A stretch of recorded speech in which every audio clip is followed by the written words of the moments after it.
আচ্ছা, আপনি কি কখনো ভেবে দেখেছেন যে পানি ছাড়া আমরা এক মুহূর্তও বেঁচে থাকতে পারি না? সেই পানির দাম কতটা কম। আবার হীরা আমাদের জীবনে খুব বেশি কাজে আসে না, কিন্তু হীরার দাম আকাশচুম্বী। কিন্তু কেন?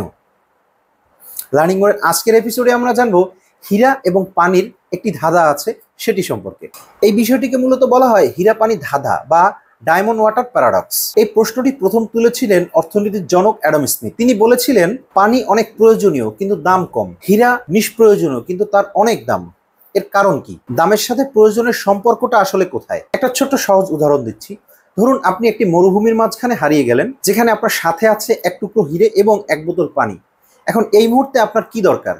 পানিটা দরকার নাকি হীরার টুকরাটা দরকার?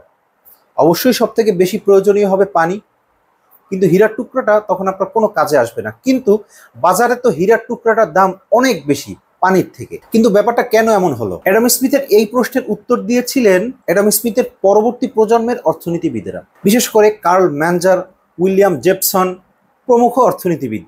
তারা বলেছিলেন দামের সাথে প্রান্তিক উপযোগের সম্পর্ক বেশি।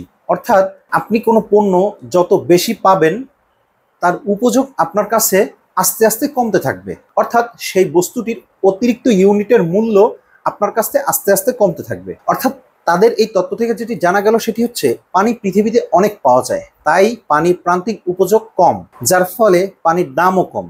কিন্তু হীরা পৃথিবীতে একদম দুষ্প্রাপ্য বা খুব কম পাওয়া যায়, যার জন্য আপনি যত কম পাবেন এটি, তত এর ইউনিটের মূল্য বাড়তে থাকবে।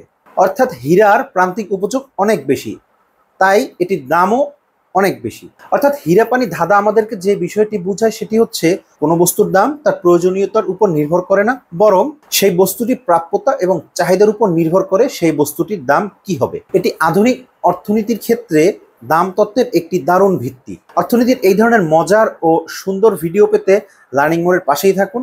ভিডিওটি ভালো লাগলে লাইক, কমেন্ট এবং শেয়ারের মাধ্যমে উৎসাহ প্রদান করবেন। ধন্যবাদ।